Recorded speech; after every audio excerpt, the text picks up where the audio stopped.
Hola, buenos días. En este video hablaremos sobre el tema de la presión y su importancia en nuestra vida cotidiana. Para ello mostraremos algunas aplicaciones. La presión es muy importante debido a que todo el tiempo convivimos con ella. Recordemos que la presión se puede analizar desde diferentes puntos de vista, como sería la presión a nivel de sólidos, la presión a nivel de líquidos y desde luego la presión a nivel de gases, que en este caso estaríamos hablando de la presión atmosférica. Hay situaciones donde calcular la presión resulta muy sencillo y otras donde necesitamos de ciertos instrumentos para poder determinarla. Por ejemplo, sabemos que esta pelota se somete a dos presiones. La primera es la presión que existe de forma interna, que es debido al aire que está confinado. A esa presión se le conoce como presión manométrica. Por otra parte, sabemos que todo lo que existe dentro del planeta Tierra se somete a la presión de la atmósfera. En este caso, la atmósfera comprime a la pelota o intenta aplastarla, de tal manera que la presión que existe internamente vence a la presión de la atmósfera. Por esa razón la pelota se mantiene inflada. Si quisiéramos determinar la presión absoluta a la que se somete la pelota, necesitamos sumar la presión de la atmósfera más la presión que existe de forma interna, lo cual no es posible porque necesitamos de un manómetro para poder determinar esto.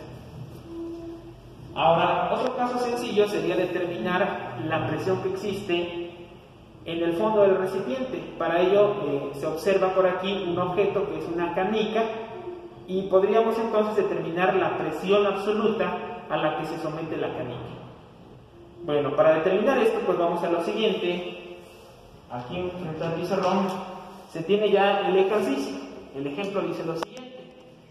Vamos a determinar la presión absoluta que existe en la canica, y como ya lo mencioné en este ejemplo, pues se encuentra la canica en el fondo del recipiente.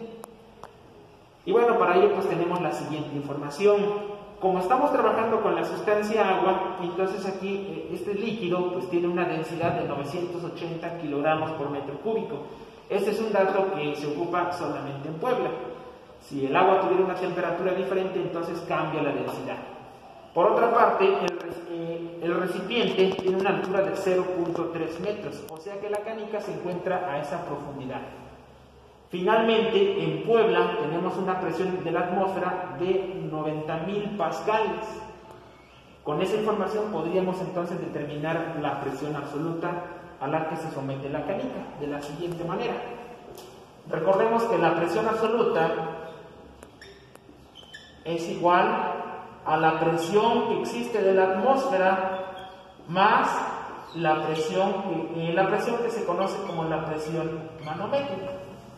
Y hay que recordar qué es la presión manométrica. La presión manométrica simplemente significa que es una presión diferente a la presión atmosférica. Entonces, cualquier presión diferente a la presión atmosférica se conoce como presión manométrica. Como lo mencionaba hace rato, el aire que existía dentro de la pelota, pues esa era la presión manométrica.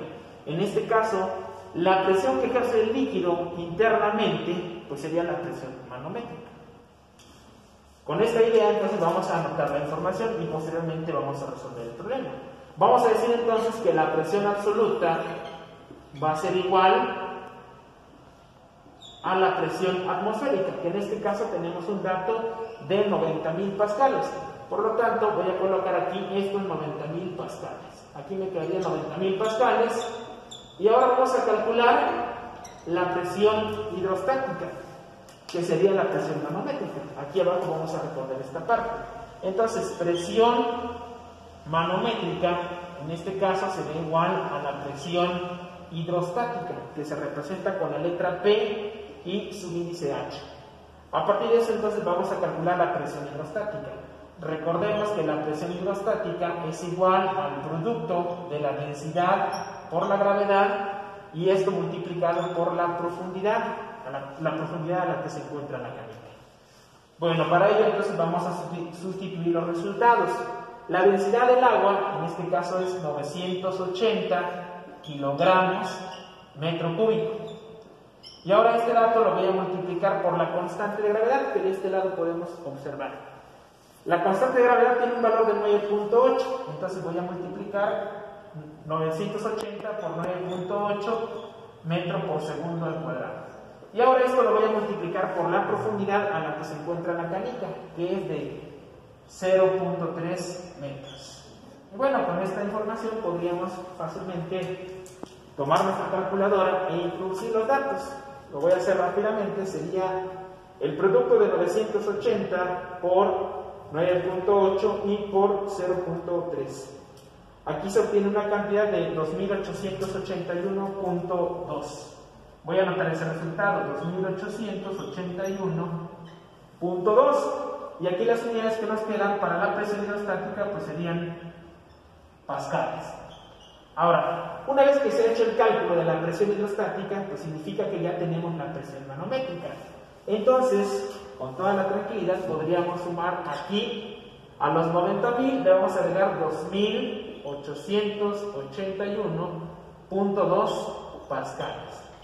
Para finalmente, al realizar la suma de estos dos valores, estaríamos obteniendo ya la presión absoluta a la que se somete la canica. Entonces, sumando 2.881 más 90.000, aquí obtenemos la cantidad de 92.881.2. 92.881.2 pascales. Y esta entonces sería la presión absoluta a la que se somete la canica. De forma fácil entonces hemos calculado esta presión absoluta. Muy importante, pues recordar a manera de conclusión que la presión es muy importante porque tiene muchas aplicaciones, como sería el hecho de conocer pues, la presión que existe por parte de nuestro organismo, cómo funciona nuestro corazón, todo eso tiene que ver con el concepto de presión. En el caso de aplicaciones de ingeniería, pues saber cuál es la presión que requiere un neumático para que un coche funcione correctamente. Y entonces, con base a esto, los invito a que resuelvan el siguiente ejercicio, el cual lo podrán realizar en un tiempo aproximado de 10 minutos. El ejercicio dice lo siguiente: determinar la presión manométrica que existe en un neumático, considerando que se encuentra en Acapulco. Ahí la presión es de 14.7 libra por pulgada al cuadrado y la presión absoluta es de 46.7 psi. Para resolver este ejercicio tendremos que recurrir a la ecuación que originalmente había mencionado al principio. Bueno, por mi parte sería todo. Gracias por su atención.